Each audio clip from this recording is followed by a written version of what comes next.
नमस्कार मित्रांनो, अभ्यास मित्र या चॅनलवर तुमचं स्वागत आहे। आधुनिक भारताच्या इतिहासामधील आधुनिक शिक्षणाची ओळख हा घटक आपण येथे बघत आहोत। यावर आपण ऑलरेडी 3 लेक्चर बघितलेले आहेत।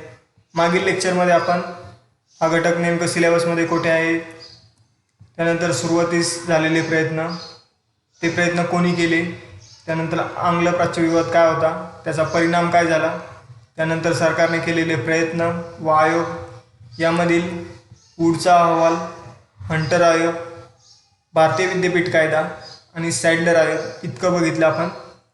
आजच्या लेक्चरमध्ये आपण हार्टोक समिती आणि वर्धा योजना आणि अजून एक आहे सार्जंट योजना, ती एक बघणार आहोत।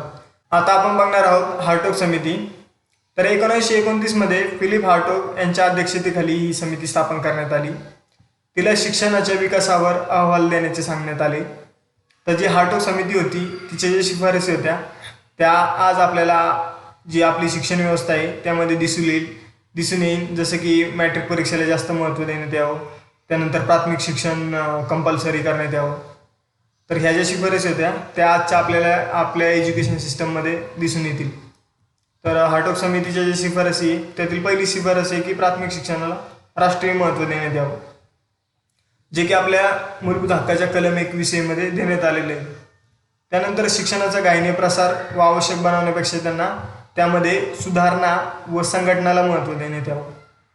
त्यानंतर तिसरी शिफारस अशी की मॅट्रिक परीक्षेला जास्त महत्त्व देण्यात यावं, जे की आज पण मॅट्रिक परीक्षेला जास्त महत्त्व आहे, आपण बघतो।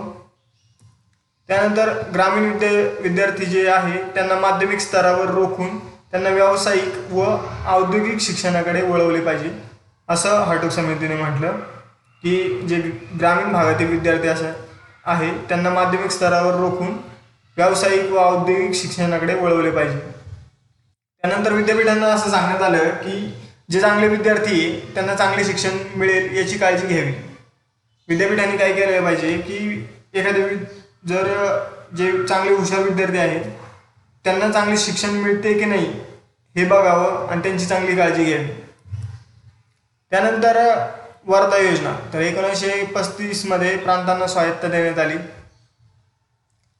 त्यानंतर 1937 मध्ये महात्मा गांधीजींनी एक लेखमाला काढून शिक्षण योजनेची जी चर्चा केली तिलाच मौलिक व आधारभूत शिक्षण योजना किंवा वर्धा योजना असे नाव देण्यात आले।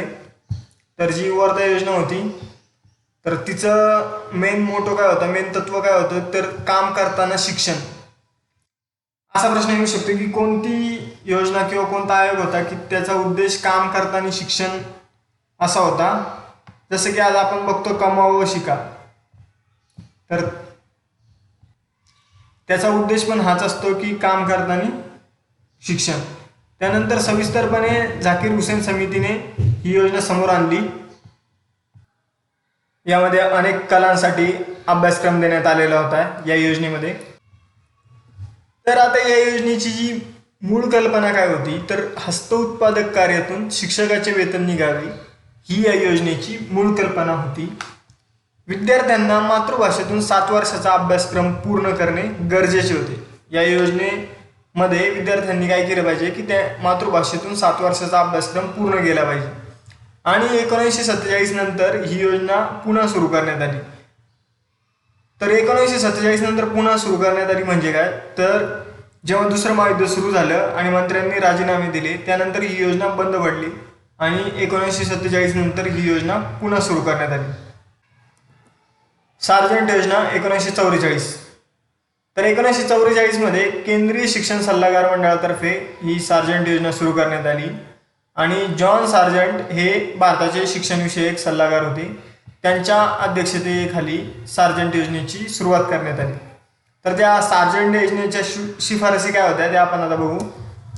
सार्जंट योजनेची जी पहिली शिफारस होती ती म्हणजे की योजनेनुसार देशात प्रारंभिक विद्यालय, उच्च माध्यमिक विद्यालय स्थापन करण्यात यावे अशी शिफारस होती की या योजनेनुसार देशात प्रारंभिक विद्यालय व उच्च माध्यमिक विद्यालय स्थापन करण्यात यावे।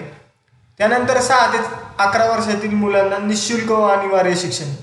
आज मूलभूत हक्काच्या कलम 21 मध्ये 6 ते 14 वर्षातील मुलांना निःशुल्क व अनिवार्य शिक्षण आहे, ते 1944 मध्ये 6 ते 11 वर्षातील मुलांना निःशुल्क व अनिवार्य शिक्षणाची शिफारस या सार्जंट योजनेमध्ये देण्यात आली होती.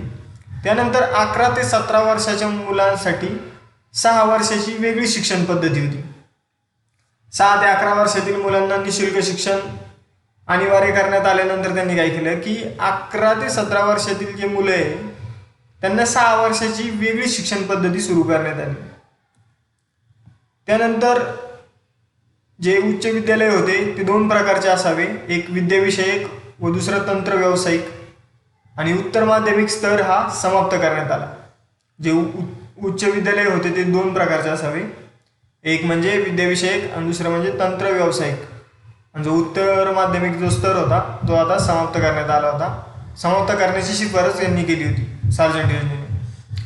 या योजनेनुसार 40 वर्षात देशात शिक्षण पुनर्निर्माणाचे कार्य पूर्ण करायचे होते.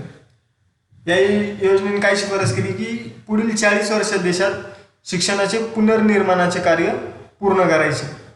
आणि खेर समितीने काय केलं की हा कालावधी कमी करून 16 वर्षे केला.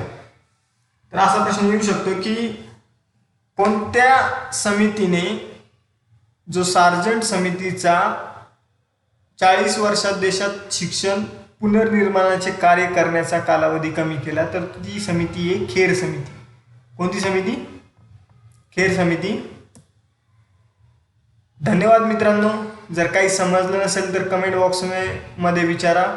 Thank you so much.